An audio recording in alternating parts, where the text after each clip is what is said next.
Hola a todos. Hoy nos acompaña el profesor Geoffrey Roberts, un historiador británico con muchos libros publicados.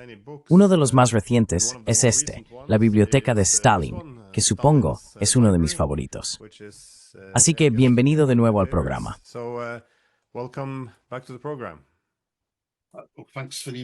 Gracias por la invitación, Glenn. Me alegra verte de nuevo.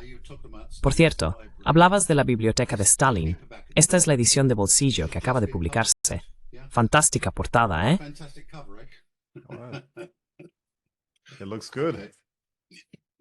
Parece bien. Bueno, es bueno que seas historiador, porque a menudo la historia pertenece a la política. Siempre me ha preocupado que, cuando se observa el trabajo de las relaciones internacionales, hace 60 años, la mitad consistía en relatos históricos. Hoy en día, eso prácticamente ha desaparecido, lo que hace que se pierda un componente importante. Por otro lado, cuando los políticos mencionan la historia, tendemos a ver que se utiliza de formas más creativas. Es decir,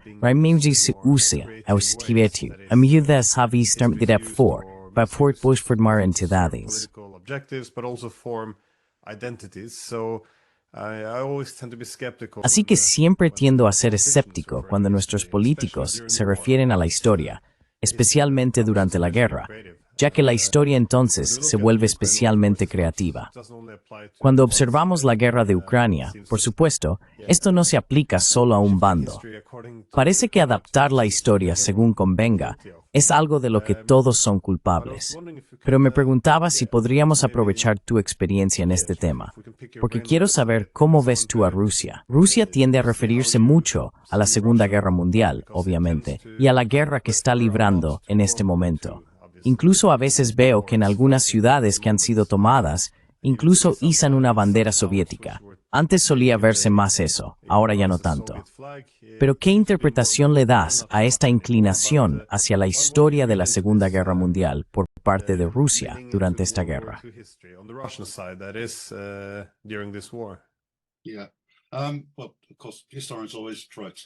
Sí.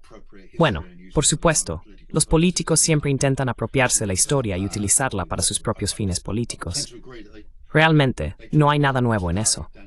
Tiendo a estar de acuerdo en que lo hacen más hoy en día que en el pasado. Sabes, algunos historiadores, en realidad, les ayudan en ese proceso de apropiación indebida, y hay otros historiadores que lo cuestionan, y ven su papel como el de corregir y presentar visiones alternativas a las versiones políticamente manipuladas del pasado.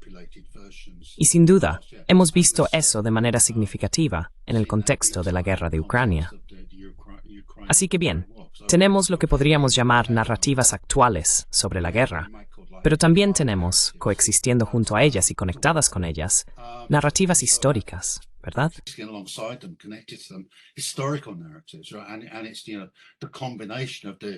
Y es, ya sabes, la combinación de la narrativa histórica de fondo y la narrativa actual lo que las hace tan poderosas y convincentes. Y ya sabes, el ejemplo más ubicuo de eso, por supuesto, es que tenemos esta narrativa histórica sobre los años 30, sobre el heroísmo y el apaciguamiento, ¿verdad? Una narrativa muy simplista, equivocada en muchos aspectos. Y además, por cierto, no es una narrativa que encuentres en ningún libro de historia, ¿sí? Interesemos a la historia tasboldas, tiene visión mucho más sofisticada de Hitler, el apaciguamiento o eso, que es fácil y los medios de comunicación de masas.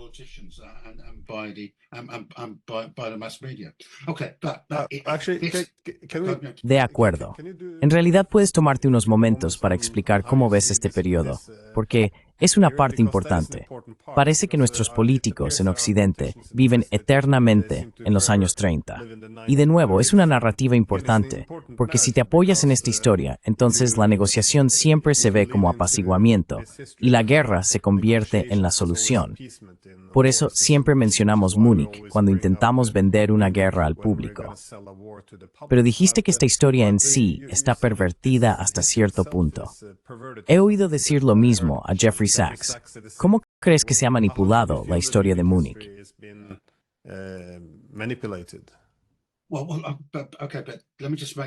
Bueno, de acuerdo, pero déjame terminar el argumento que estaba intentando exponer. Es cuando combinas esa narrativa histórica, aunque sea burda, aunque sea engañosa, con una narrativa actual, ¿verdad? Eso es lo que la convierte en una combinación poderosa. Así que tienes el argumento sobre Hitler y el apaciguamiento, y a dónde lleva el apaciguamiento, y tienes una versión diferente de ese argumento en la situación actual, donde señalan acontecimientos recientes. Sí, los acontecimientos que estamos viviendo, como si hubieran tenido un carácter similar en el pasado. Así que es la combinación de la narrativa histórica y la contemporánea lo que creo que las hace tan convincentes y poderosas, y tan útiles desde un punto de vista político. Ahora bien, puedes desmontar esa narrativa, cuestionarla. Lo he hecho yo, lo has hecho tú, y también lo han hecho muchísimas otras personas.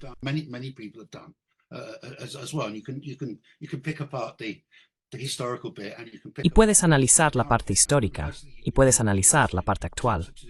Y básicamente, necesitas hacer ambas cosas. Pero supongo que el punto que intento destacar es que debemos reconocer lo poderosa que es y ha sido esa narrativa a la hora de moldear la acción política, en particular la acción política occidental. Y también, hasta cierto punto, aunque en menor medida, pero hasta cierto punto, la opinión pública, las percepciones populares de lo que ha estado ocurriendo en la guerra. Bien, pero volviendo a tu pregunta, sí, vale, ¿por dónde empezar? Mi punto de partida suele ser este. Hitler. O sea, Putin no es como Hitler. Hitler era un nazi, un racista, un genocida. Hitler quería la guerra. Esa era toda su perspectiva, toda su orientación política. Hitler no quería ser apaciguado. Hitler no es ninguna de esas cosas. Perdón, Putin no es ninguna de esas cosas. Lo que es Putin es tanto un apaciguador como alguien que quiere ser apaciguado.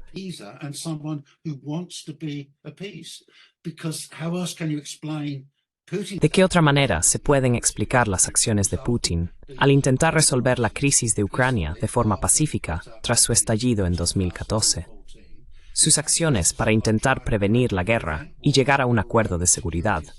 Sus acciones, una vez que la guerra había comenzado, para intentar alcanzar algún tipo de acuerdo de paz. Y sus acciones actuales al estar dispuesto a negociar el fin de la guerra. Vale, es en sus términos, en términos rusos. Tiene que tener en cuenta lo que está ocurriendo en la guerra, pero aún así está dispuesto a llegar a una paz de compromiso, ¿verdad? Así que sí, Putin es el político que quería ser apaciguado.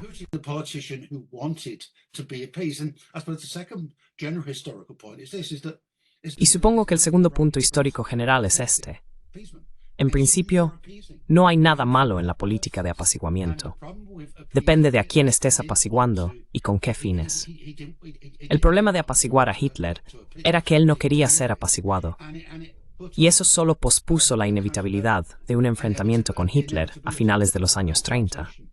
Ahora bien, hay algunos historiadores que argumentan que, en realidad, posponer ese enfrentamiento no fue tan malo, que sí cumplió una función.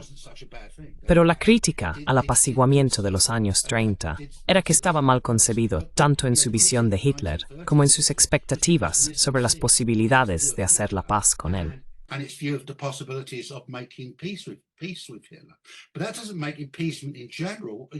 Pero eso no significa que la política de apaciguamiento en general sea incorrecta. La postura de Winston Churchill en aquel momento era que se oponía a apaciguar a Hitler, pero también estaba a favor de apaciguar a Stalin. Churchill quería apaciguar a Stalin. Era partidario de una gran alianza entre Gran Bretaña, Francia y la Unión Soviética para oponerse a Hitler. Y por supuesto, durante la propia Segunda Guerra Mundial, existió una gran alianza que incluía a Estados Unidos y otros países. Y en el centro de esa gran alianza estaba el apaciguamiento occidental hacia Stalin, con el objetivo de ganarla.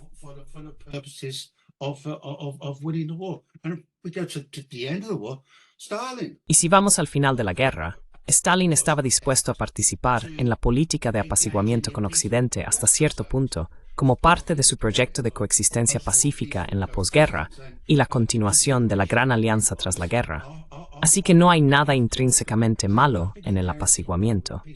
De hecho, el apaciguamiento es algo bueno si evita la guerra, si conduce a la paz. Así que, ya sabes, la lección histórica para nuestros tiempos es esta. Ahora necesitamos desesperadamente el apaciguamiento. Eso es lo que necesitamos. Necesitamos apaciguamiento. Necesitamos apaciguar a Putin. Y también hasta cierto punto, viéndolo desde la otra perspectiva, tiene que haber un grado de apaciguamiento del nacionalismo ucraniano también, para poder alcanzar algún tipo de acuerdo de paz.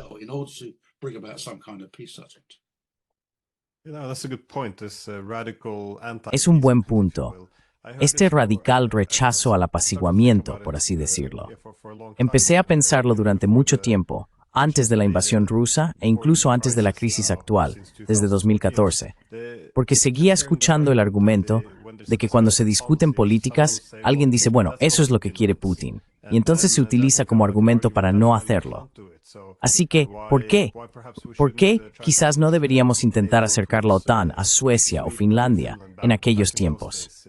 Y decías, bueno, eso sería muy provocador para Rusia. Por supuesto, eso es lo que quiere Putin, como si ya sabes, en el dilema de seguridad no tuvieras que tener en cuenta a tus oponentes. La idea de que es bueno ignorar las preocupaciones de seguridad de tus adversarios es muy extraña.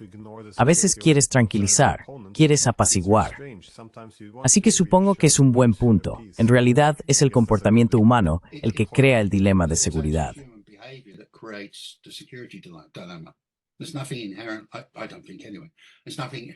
No hay nada inherente, al menos yo no lo creo. No hay nada inherentemente existencial en que existe un dilema de seguridad entre estados, ¿verdad? Se crea a partir de percepciones y acciones. Y la manera de acabar, ya sabes, con los dilemas de seguridad es cambiando tu perspectiva, cambiando tus acciones. Y hay muchos casos interesantes. Quiero decir, el ejemplo más reciente y grande, por supuesto, es cómo Gorbachev desmanteló el dilema de seguridad de la Guerra Fría. No es así, cambiando las percepciones occidentales y también cambiando la sociedad soviética, su programa de reformas. Y ese proceso continuó en cierta medida durante los años 90.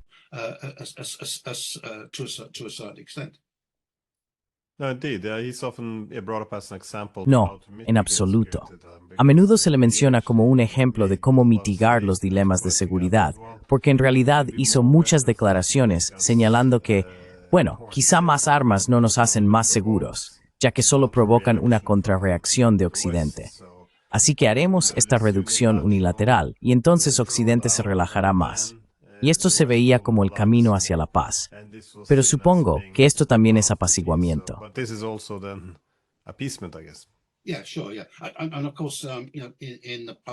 Sí, claro. Y por supuesto, en el periodo posterior a la Guerra Fría, en la época postsoviética, la Federación Rusa intentó en numerosas ocasiones, usando tu expresión, mitigar el dilema de seguridad, estableciendo acuerdos de seguridad comunes en Europa.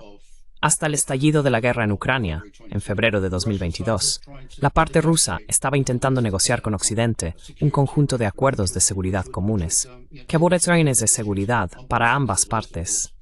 Y por supuesto, la situación de Ucrania.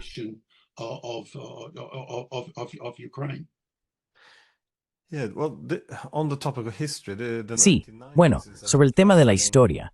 Los años 90 son una época fascinante, porque no es realmente historia antigua, pero sigue siendo historia que parece haber sido completamente olvidada.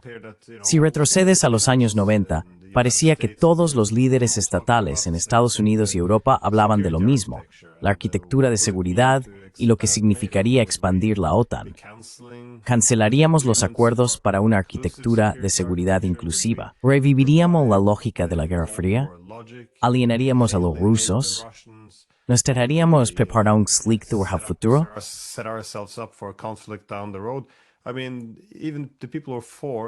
Quiero decir, incluso las personas que estaban a favor y en contra de la expansión de la OTAN, y había muchos en contra por esta razón, incluso quienes la apoyaban, reconocían el problema. Pero hoy en día, si mencionas la expansión de la OTAN como algo provocador o desestabilizador, enseguida se tacha de argumento del Kremlin o de propaganda rusa. ¿Cómo ves tú esta historia? ¿Cómo es posible que haya pasado de ser, ya sabes, algo que aparece en todos los libros de texto antiguos, con citas de muchas personas, a que de repente, de la noche a la mañana, se haya etiquetado como propaganda rusa y ya no se hable de ello?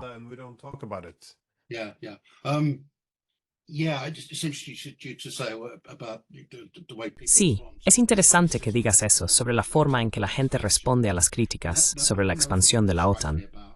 Quiero decir, eso es otra cosa que me llama la atención sobre las narrativas actuales en relación con la guerra de Ucrania. Bueno, dos cosas. Lo intolerantes y dogmáticas que son. No toleran ninguna crítica ni puntos de vista alternativos y recurren a ataques personales como forma de rechazar las críticas.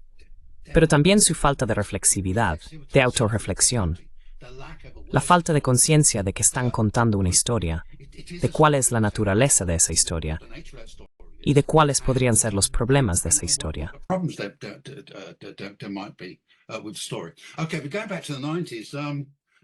Vale, pero volviendo a los años 90, creo que el último libro de Jonathan Haslam, cuyo título se me escapa en este momento, a pesar de que hice una reseña, planteaba un punto importante. No creo que fuera un argumento especialmente original, pero desde luego me impresionó, y es que, a principios y mediados de los años 90, los líderes europeos básicamente querían hacer lo que los rusos querían, más o menos. Querían establecer algunos acuerdos de seguridad comunes. Asumían que, ahora que la Guerra Fría había terminado, que Rusia había cambiado, o mejor dicho, no solo Rusia, sino que toda la era soviética se había derrumbado, y que la Federación Rusa era ahora capitalista y democrática, habría un nuevo espacio de seguridad y un nuevo conjunto de acuerdos e instituciones en Europa.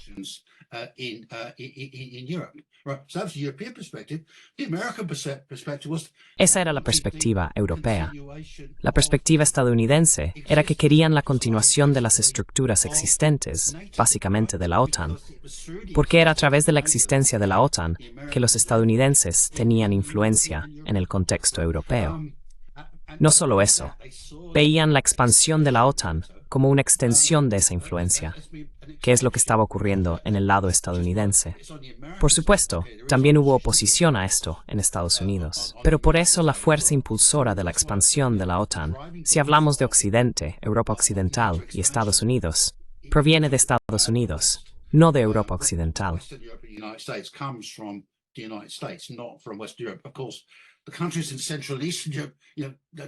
Por supuesto, los países de Europa Central y del Este quieren convertirse en miembros de la OTAN por sus propias razones.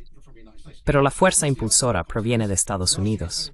Y por supuesto, la otra parte del contexto es que Rusia está muy débil, se encuentra en una posición muy precaria. Los estadounidenses pueden realmente dejar de lado a los rusos, ignorarlos y no preocuparse demasiado por sus sensibilidades en esta relación. Tienen el lujo de poder elegir asociarse con Polonia, los estados bálticos y otros países de Europa Central y del Este, en lugar de buscar una asociación seria con Rusia.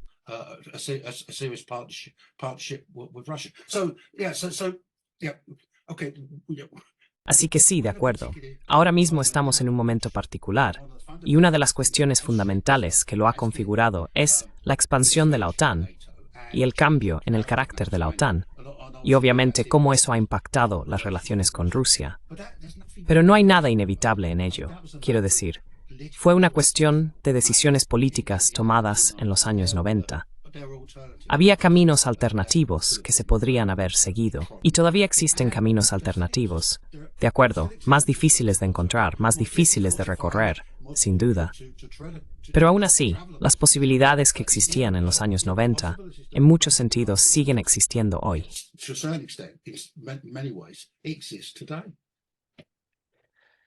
Sí, bueno, ¿tú qué piensas? Así que supongo que el mensaje que recibo es: no seas prisionero de la historia.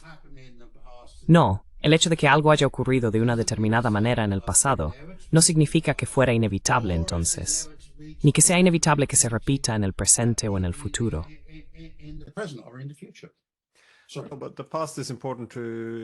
Pero el pasado es importante si quieres identificar por qué estamos en el lío en el que estamos.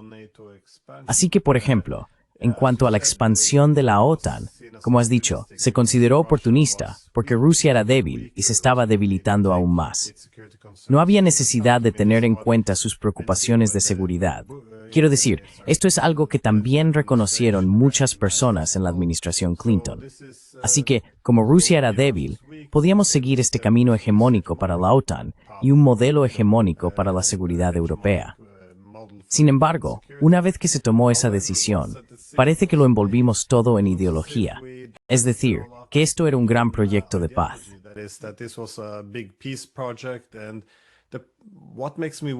Y lo que me preocupa cuando nuestros políticos empiezan a hablar de valores en lugar de intereses o políticas es que los valores no se pueden debatir. Siempre hay bueno y malo, y si los cuestionas también a nivel interno, se te verá como alguien que rechaza estos valores fundamentales. Si no quieres ver la expansión de la OTAN, entonces no te importa la libertad o la democracia. Pero aquí está mi punto. La realidad está cambiando. Toda la idea de que podíamos expandir la OTAN, lo que significaba Rusia, cómo reaccionaría, no importaba, porque era débil y cada vez más débil. Bueno, ahora es fuerte y cada vez más fuerte.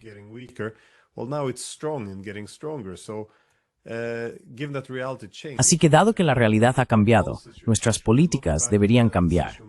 Deberíamos mirar atrás aquella decisión que tomamos en los años 90 y decir, vale, quizá ahora necesitamos abordar una arquitectura de seguridad europea que está rota. Pero de nuevo, no podemos porque seguimos chocando contra esta ideología y la referencia a los valores. Incluso sigo escuchando constantemente la referencia a las narrativas. Si dices, bueno, la OTAN provocó esta guerra, entonces te responden, ¿por qué dices eso? Estás apoyando la narrativa rusa, estás legitimando sus acciones. Y de repente la realidad pasa a un segundo plano, porque solo hablamos de la narrativa y de las políticas que esa narrativa parece servir. Es un lugar muy absurdo en el que estar ahora, donde la realidad objetiva y la historia ya no se consideran problemáticas, salvo en la medida en que no apoyan la narrativa contemporánea.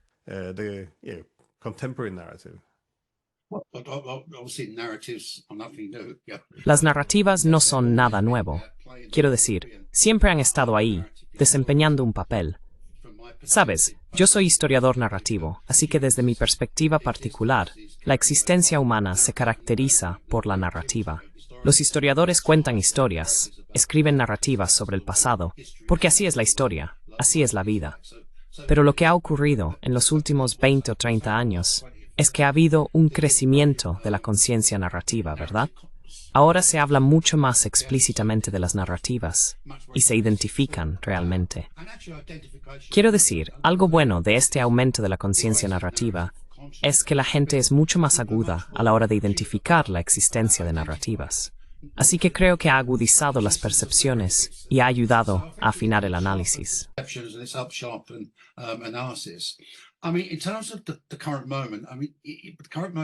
Quiero decir, en cuanto al momento actual, cómo hemos llegado hasta aquí, es una historia bastante complicada, ¿no?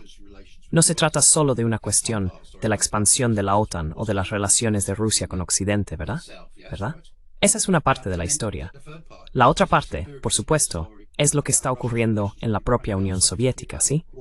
Y luego, la tercera parte es, obviamente, la historia muy particular de las relaciones de Rusia con Ucrania, y también, en especial, lo que está sucediendo en Ucrania.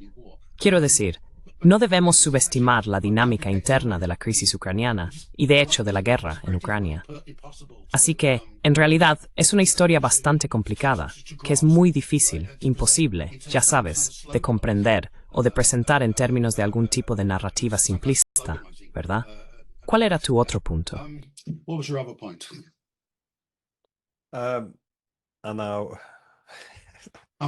Y ahora, te estoy haciendo olvidar ahora. No, pero en realidad me alegra que hayas girado un poco hacia Ucrania, porque sí creo que esta guerra, como guerra regional, ha sido provocada por la competencia entre la OTAN y Rusia, que luego se manifestó en un conflicto con Ucrania. Así que de nuevo, ahora es una guerra por poderes. Pero como dices, no se debe perder de vista a Ucrania en sí misma. Además, la historia parece desempeñar un papel muy importante en, llamémoslo, control de la narrativa, o al menos en la guerra de la información, que se ha convertido en una parte enorme de este conflicto. ¿Cuáles son las principales cuestiones históricas que estamos porque antes mencionaste que los nacionalistas en Ucrania también, hasta cierto punto, tienen que ser apaciguados.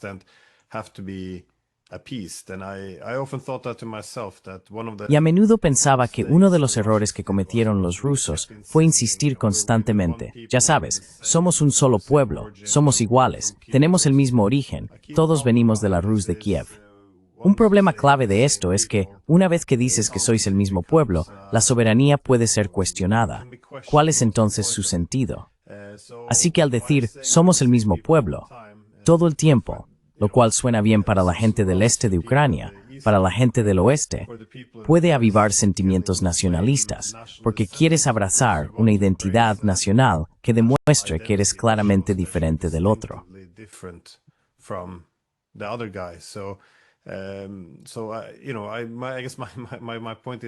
Mi punto es que, quizás de manera involuntaria, contribuyeron a alimentar algunos de los sentimientos nacionalistas, donde apoyar la soberanía significa buscar una identidad radicalmente diferente. Estoy pensando entonces en los banderistas, los nacionalistas más extremos, fascistas, como se les quiera llamar. Pero en fin, volviendo a mi pregunta, ¿cuáles son las principales cuestiones históricas que estamos debatiendo cuando analizamos Ucrania?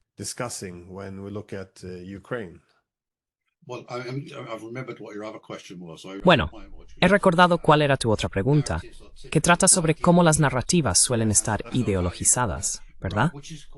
Y están impulsadas por valores, sí, exacto. Y eso es precisamente lo que las hace tan poderosas y atractivas. Es la ideología y los valores los que forman parte integral de la narrativa, lo que les da eficacia política. En cuanto a la situación de Ucrania, bien, la guerra de Ucrania, sí, es una guerra por poderes, ¿verdad? Es y interestatal entre Ucrania y Rusia, pero también es civil en un contexto interno y doméstico.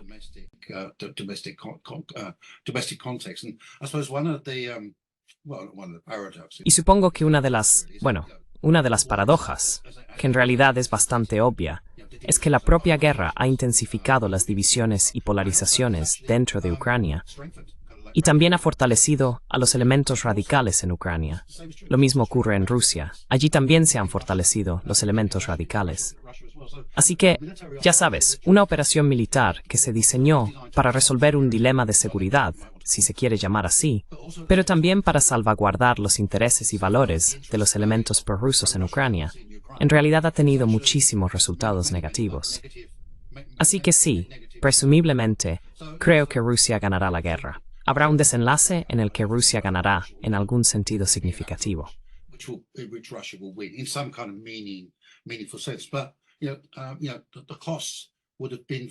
Pero ya sabes, los costes habrían sido muy altos, y las ramificaciones a largo plazo son bastante inmensas y podrían tardar generaciones en resolverse. Sí, pero el tema de la historia, bueno, quiero decir, me dices, ¿cuáles ves como los principales puntos o cuestiones históricas? El problema es, ¿por dónde empiezas? En cada momento, la historia está en disputa. Hay puntos de vista alternativos, narrativas alternativas, conjuntos alternativos de hechos o versiones de los hechos. Por lo que quiero decir, no sé cuál es tu experiencia, pero en los últimos 3 años me ha resultado muy difícil mantener una conversación adecuada con partidarios pro-ucranianos en Occidente, ¿sabes? De los más extremos.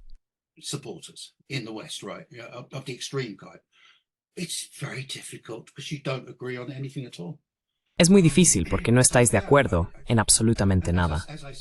Así que, sí, como digo, ¿por dónde empiezas? Puedes empezar con la Rus de Kiev y la discusión sobre si originalmente eran un solo pueblo o pueblos separados, la versión ucraniana de la Rus de Kiev y la versión rusa. Y puedes llegar hasta el presente y todos los diferentes acontecimientos que han tenido lugar y las distintas interpretaciones y enfoques que se les han dado. Así que, yo diría que la entrada de Rusia en Crimea en 2014 fue en gran medida una maniobra defensiva, una maniobra reactiva, y también ocurrió, al menos en parte, bajo la influencia de los propios crimeos, los separatistas crimeos, que en realidad no querían formar parte de Ucrania, querían formar parte de Rusia. Rusia y aprovecharon su oportunidad.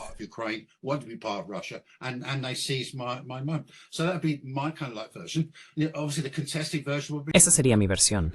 Obviamente, la versión controvertida sería no, no, no.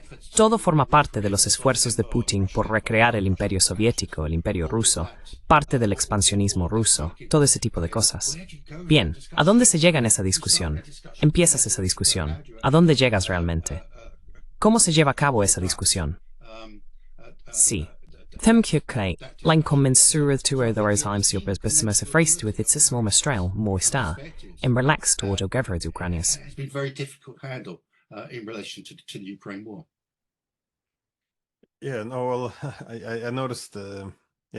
Noté lo mismo al debatir este tema.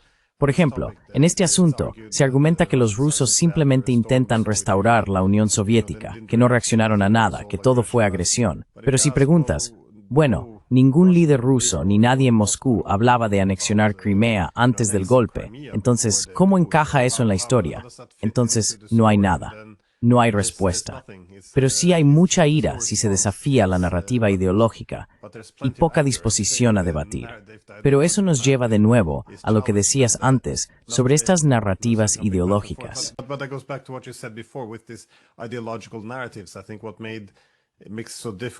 Creo que lo que hace tan difícil en Occidente cuestionar cualquier cosa que diga la OTAN es que ha sido tan importante para nuestra propia identidad, para el orden mundial, para cómo vemos el mundo.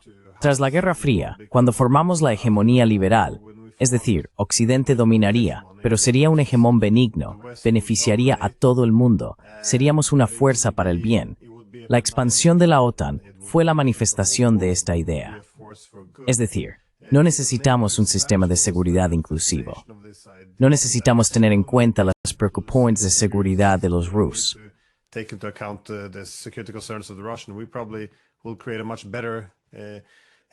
Probablemente crearemos un sistema de seguridad mucho mejor sin ellos. Así que ya sabes, la OTAN se ha convertido, sí, eso es la manifestación de casi una religión de Estado. Es imposible criticar realmente lo que se ha hecho. Es bastante extremo. Pero sobre el tema de la historia, para analizarlo, ¿qué opinas de la visión histórica de Putin? Porque desde Tucker Carlson hasta los ensayos que escribe, siempre profundiza en su larga historia. A menudo recibe una condena generalizada en Occidente, pero si revisas la historia, es bastante razonable. No he visto, no estoy seguro, por supuesto, podría ser conveniente para sus intereses actuales, pero ¿cómo ves la calidad histórica, por así decirlo, de lo que escribe?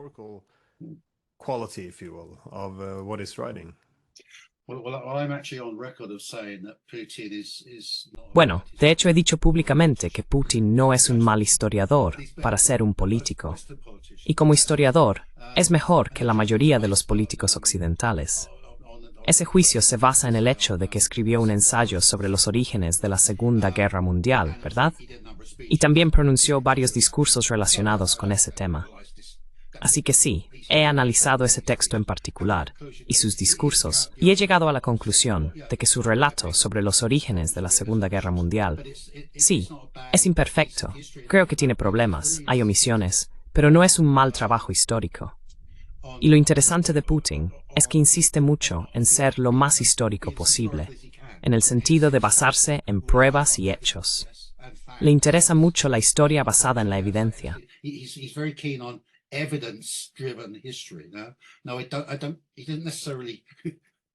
No, no necesariamente. No siempre tiene éxito en ese sentido, pero de alguna manera insiste en lo que podrías llamar la ética de un historiador. Y volviendo al punto que mencionabas sobre las diferentes versiones del golpe de 2014, por supuesto, podrías decir que fue un golpe, pero otras personas dirán que no fue un golpe, que fue una revolución popular, un levantamiento y cosas por el estilo.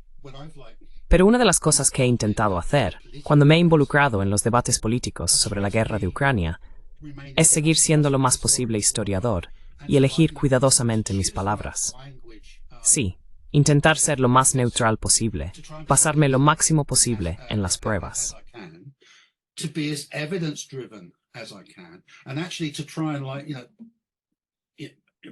Y de hecho, intentar, ya sabes, presentar información y argumentos que realmente informen a la gente.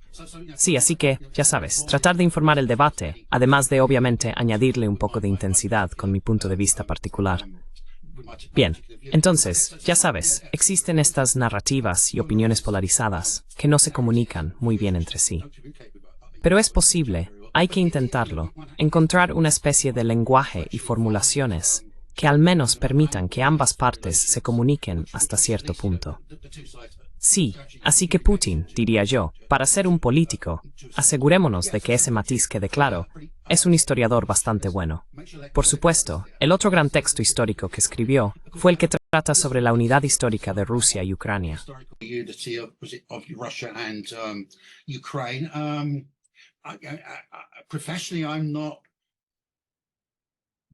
Profesionalmente, no estoy especialmente capacitado para juzgar ese artículo en particular, porque mi conocimiento de la historia antigua rusa y ucraniana es bastante limitado. Pero lo que me interesó de ese texto fue la explicación histórica que da Putin sobre el momento actual en el que nos encontramos. Putin justifica sus propias acciones haciendo referencia a cuestiones de seguridad, la defensa de los valores civilizacionales rusos y la protección de los rusos o personas prorrusas que viven en Ucrania. Da todo tipo de explicaciones contemporáneas para lo que hace y para la propia guerra, pero también ofrece una perspectiva histórica más amplia, como explicación de la guerra, de la situación en la que nos encontramos ahora, concretamente en relación con la guerra de Ucrania.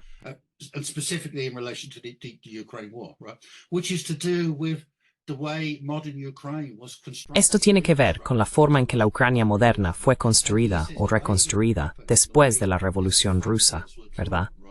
Y él dice que la manera en que sucedió y la forma en que se trazaron las fronteras tuvo el efecto y también la política de los propios bolcheviques en relación con la cuestión nacional. Tuvo el efecto, creo que estas son las palabras que usó, de incubar un nacionalismo ucraniano virulento, ¿sí? Que luego, con el tiempo, y especialmente en el periodo postsoviético, se convierte en un proyecto anti-Rusia, es decir, el proyecto de convertir a Ucrania en una anti-Rusia. Así que Putin tiene una perspectiva a largo plazo. Tiene una narrativa a corto plazo. Tuve que ir a la guerra porque era algo necesario en ese momento.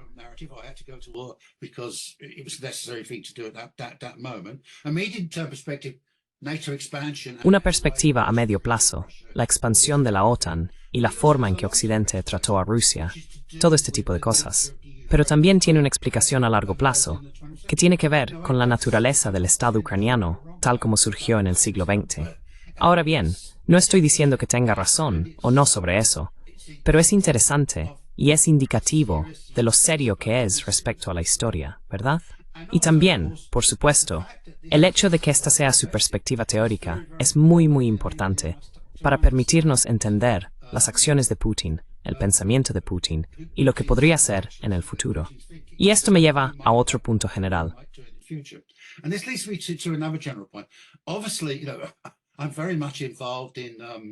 Obviamente, como sabes, estoy muy implicado en cuestionar estas narrativas históricas rusófobas y simplistas, las narrativas actuales en relación con la guerra en Ucrania. He dedicado gran parte de mi tiempo en los últimos 3 años a cuestionar esas narrativas, al igual que tú y muchas otras personas. Pero también soy consciente de que esas propias narrativas pueden decirnos mucho en términos explicativos, para entender por qué Occidente actúa como lo hace. Quiero decir, ¿de qué otra manera se puede explicar esta locura que está ocurriendo ahora mismo sobre el rearme de los países europeos, verdad? ¿Cómo explicarías eso? Y una confrontación con Rusia, y todo este discurso sobre una guerra con Rusia dentro de 5 o 10 años. ¿Cómo explicarías eso?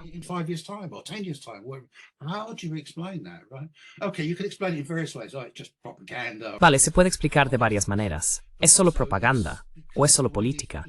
Pero también es porque algunos de ellos, y también los militares, están atrapados por estas narrativas históricas y actuales. Así que realmente creen en la narrativa de Hitler y el apaciguamiento. Y realmente creen en la idea de que durante los últimos 20 años más o menos, hemos estado viviendo una especie de repetición de los años 30. O al menos que hay una buena analogía histórica ahí. Así que, aunque estamos cuestionando estas narrativas, y es un gran trabajo porque son tan omnipresentes, también tenemos que ser conscientes de aprender de ellas, en términos de nuestra propia comprensión de lo que está ocurriendo en la actualidad.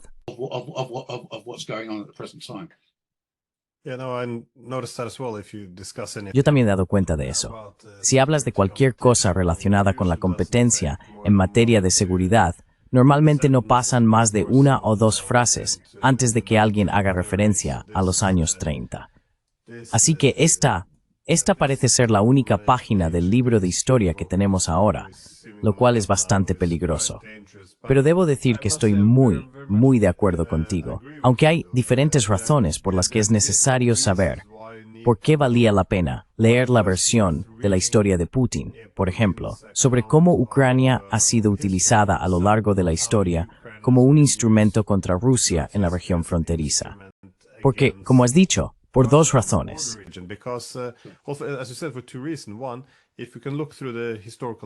Primero, si podemos examinar las pruebas históricas, sería útil que todos tuviéramos la misma, o al menos ver hasta qué punto podemos tener una comprensión histórica similar o común para vivir en la misma realidad.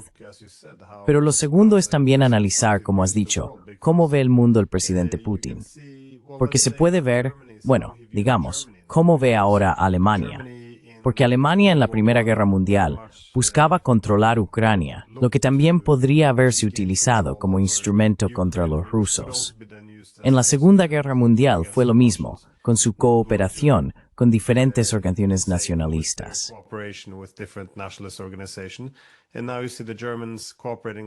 Y ahora ves a los alemanes cooperando de nuevo con los mismos grupos. Así que para los rusos pueden ver esta continuidad histórica, que los alemanes, de alguna manera, han vuelto a lo mismo. Por eso, cuando alguien establece vínculos con los fascistas, no son solo consignas vacías. Están realmente convencidos.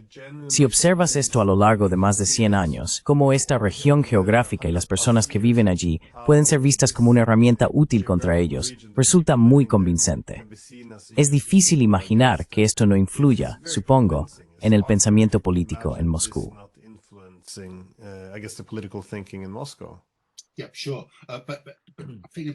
Sí, claro. Pero creo que el punto importante es que la forma de pensar puede cambiar. Las narrativas históricas también pueden cambiar y transformarse, ¿no? Así que no veo lo que Putin o los rusos están diciendo en relación con Alemania en la actualidad como algo inmutable. Está muy condicionado por lo que realmente están haciendo los alemanes, por lo que dice el gobierno alemán, por la generación actual de líderes políticos alemanes. Hay un cierto grado en el que estas narrativas históricas o estas narrativas son muy poderosas, convincentes y con consecuencias, pero también son un poco superficiales, en el sentido de que son efímeras. Pueden volverse menos importantes, quedar un poco marginadas.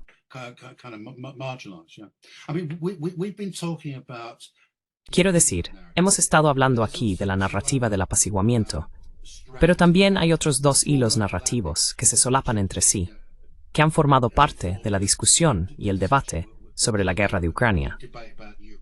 El segundo es lo que podríamos llamar, por un lado está la narrativa del apaciguamiento, y luego tienes la narrativa de la Guerra Fría, ¿verdad?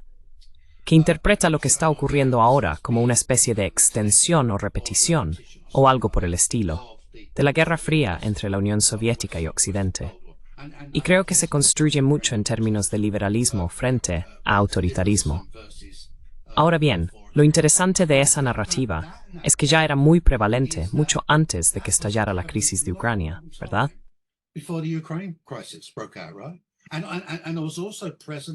Y también estaba presente incluso antes de que las relaciones entre Rusia y Occidente comenzaran a deteriorarse a principios de los años 2000. Pero obviamente, lo que le dio cierto peso y credibilidad fueron los acontecimientos que ocurrieron posteriormente, especialmente en relación con Ucrania. Bien, ese es el primer punto, los relatos sobre el apaciguamiento y la Guerra Fría.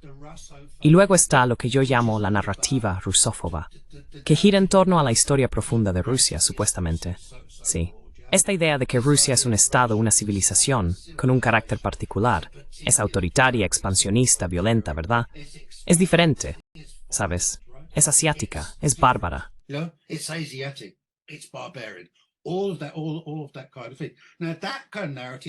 Todo ese tipo de cosas. Ahora bien, ese tipo de narrativa es una narrativa eterna, ¿verdad? De hecho, se remonta a cientos de años atrás. Pero de nuevo, son los acontecimientos contemporáneos y la forma en que se vinculan a narrativas actuales sobre hechos recientes lo que le ha dado más fuerza en el presente. Pero como dices, el punto que planteas, dijiste, bueno, seguramente cuando los acontecimientos cambian, entonces la narrativa cambia, la posición cambia, la percepción cambia. Creo que tienes razón. Y creo que eso es lo que ha ocurrido. No estoy seguro, este tipo de cambio, porque depende cómo se desarrolla la guerra.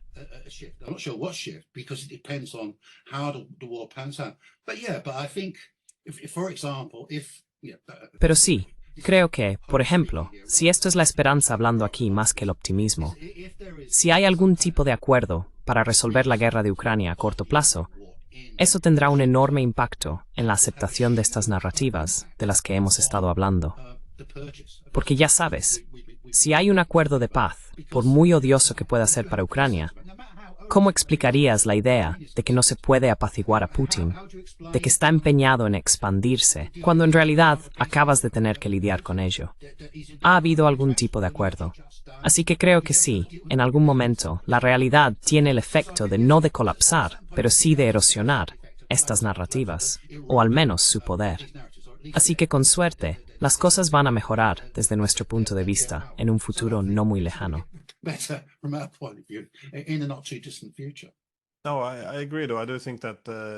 No, estoy de acuerdo. Sin embargo, sí creo que las identidades, las ideologías y las narrativas reflejan la distribución actual del poder.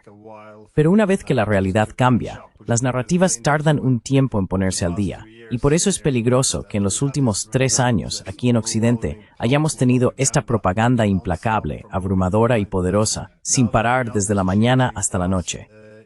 Ahora que la realidad está cambiando rápidamente, va a ser muy difícil modificar estas historias, porque al menos en este país, algunos siguen hablando de que Ucrania podría ganar. Se convierte en una realidad alternativa tan lejana.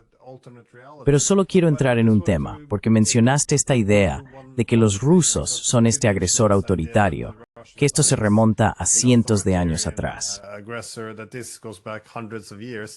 La idea de ello, quiero que es cierta. Por cierto. Sí, pero dividirlo en, ya sabes, los europeos civilizados y los bárbaros asiáticos. Esto viene de muy atrás. Lo interesante en la historia de la Segunda Guerra Mundial, especialmente en el tema del revisionismo histórico, es que noté algo que empezó a ocurrir alrededor de 2008, 2009, más que antes. Los europeos, especialmente, empezaron a referirse a la Segunda Guerra Mundial como iniciada no solo por los nazis, sino también por los soviéticos. Empezaron a reinterpretar toda la guerra como un conflicto entre democracias y estados totalitarios. Así que de repente, en vez de que los soviéticos estuvieran con nosotros, de nuestro lado contra los nazis alemanes, los pusimos un poco aparte, como si ambos pertenecieran al mismo bando, como si ambos hubieran iniciado el conflicto. Y de nuevo, lo respaldamos con, ya sabes. De repente, el pacto Molotov-Ribbentrop se convierte en la principal prueba para apoyar este nuevo revisionismo histórico. Me preguntaba si podría conocer tu opinión sobre esto, porque es algo que surge constantemente.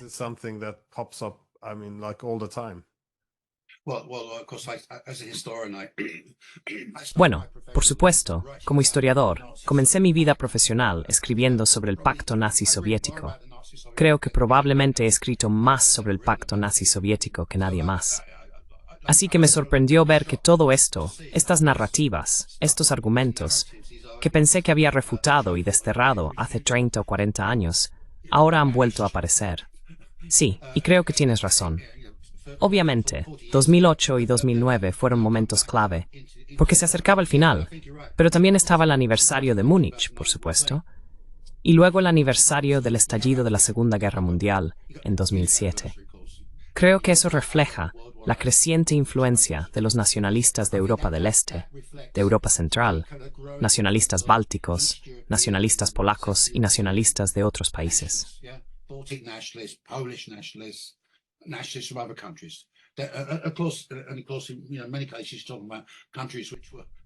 Y por supuesto, en muchos casos, él está hablando de países que o bien lucharon del lado de la Alemania nazi o donde hubo una gran colaboración con los nazis, incluido el Holocausto. Y por supuesto, eso se aplica especialmente a los países bálticos, así que creo que ahí hay un factor político. Pero también, lo que estaba ocurriendo en ese momento, porque en 2008 tienes la llamada Guerra Ruso-Georgiana, ¿verdad? Sí.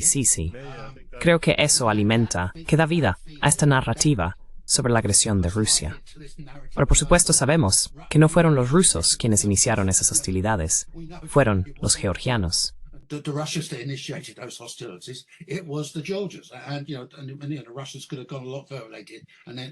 Y ya sabes, los rusos podrían haber ido mucho más lejos de lo que lo hicieron, y luego, finalmente se retiraron.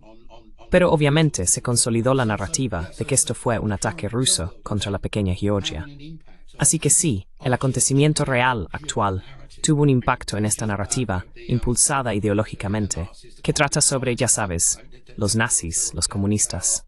Todos son iguales. Así que esta interacción entre los acontecimientos contemporáneos y la influencia que tienen las narrativas históricas es muy importante. Y por supuesto, ese tipo de argumento, todo esto sobre el pacto nazi-soviético y todo tipo de referencias históricas, realmente cobra fuerza cuando llegamos a 2014 y al estallido de la crisis de Ucrania.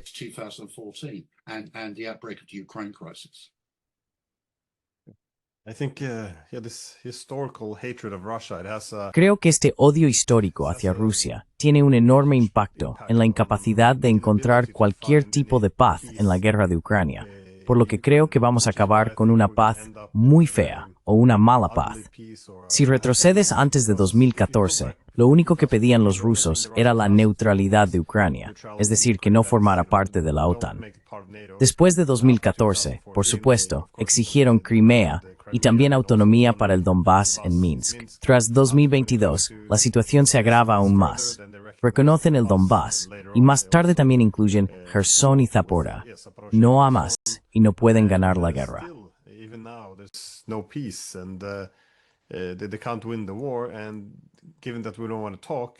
Y dado que no queremos dialogar, parece que los rusos ahora están ampliando lo que consideran necesario controlar ante la ausencia de un acuerdo de paz.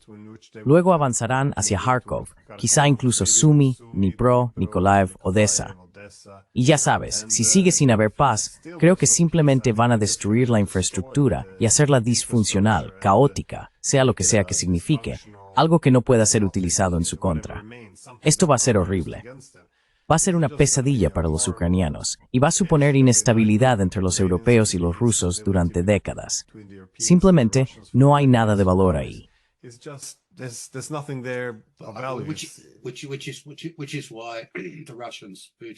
Por eso los rusos Putin necesitan terminarlo rápidamente y llegar a un acuerdo si es posible, incluso uno que implique concesiones por parte de Rusia.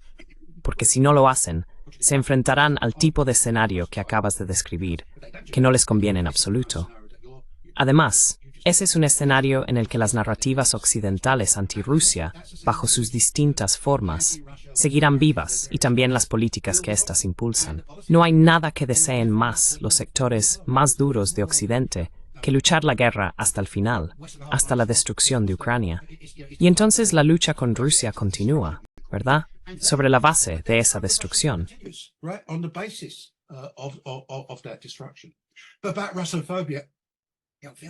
Pero sobre la rusofobia, pienso en la rusofobia. Es algo muy, está profundamente arraigado y es emocional en cierto sentido. Pero como fenómeno general, es un fenómeno muy impulsado políticamente. Y como está impulsado políticamente, puede disiparse o debilitarse muy rápidamente. Hay muchos ejemplos en la historia donde hemos visto un cambio radical. Hablaste de la Segunda Guerra Mundial. Por supuesto, hubo un giro muy radical, y un debilitamiento de la rusofobia durante la Segunda Guerra Mundial, durante la Gran Guerra Patria. Y lo mismo, mencionamos antes a Gorbachev, lo mismo se aplica en ese periodo, con la rusofobia. Así que la rusofobia sí es y ha sido muy poderosa en el momento actual, pero ese poder puede disminuir, y disminuir de forma bastante radical. Y también hemos visto cuáles son las posibilidades, ¿verdad?, en relación con lo que está ocurriendo en Estados Unidos.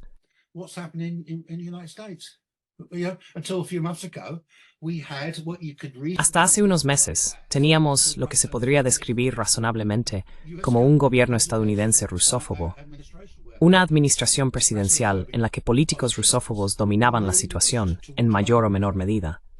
Eso ha cambiado radicalmente, ¿no es así?, en los últimos meses. Y ahora tenemos una administración que, al menos colectivamente, ha abandonado la rusofobia y quiere llegar a acuerdos con Rusia, quiere establecer una buena relación de trabajo con Rusia. Así que es un cambio enorme, ¿verdad? Bien, ahora puede que no dure. Puede que haya una vuelta a una política más anti-Rusia. No lo sé. Pero esto muestra el potencial que tiene la política para moldear el momento actual. Pero también puede cambiar el momento actual si la propia política experimenta transformaciones.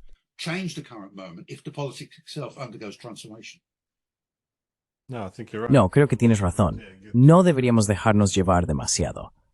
Sí, bueno, las narrativas pueden cambiar, sí. Y también, creo que no deberíamos dar más poder a las narrativas exagerando su importancia o su intransigencia. Sí, mira, son un problema. Llevamos 3 años viviendo dentro de una. Enciendes la radio, la televisión, lees los periódicos, y estas narrativas te golpean constantemente. Por supuesto, uno se hace una idea de lo poderosas y convincentes que son, y se puede ver cómo realmente tienen impactos en la política del mundo real. Pero no nos dejemos llevar demasiado por su fuerza, y veamos las posibilidades de que pueden ser. Estas narrativas pueden ser. De hecho, están siendo socavadas, sí, en el último año o 2. Están pasando por un proceso de erosión, por las razones que mencionaste antes, porque los acontecimientos del mundo real siguen irrumpiendo y socavando la narrativa preferida. Bueno, con esas sabias palabras podemos dar esto por concluido. Así que, sí, muchísimas gracias. Y spero Grayskull pronto. Gracias. Muchas gracias. Gracias.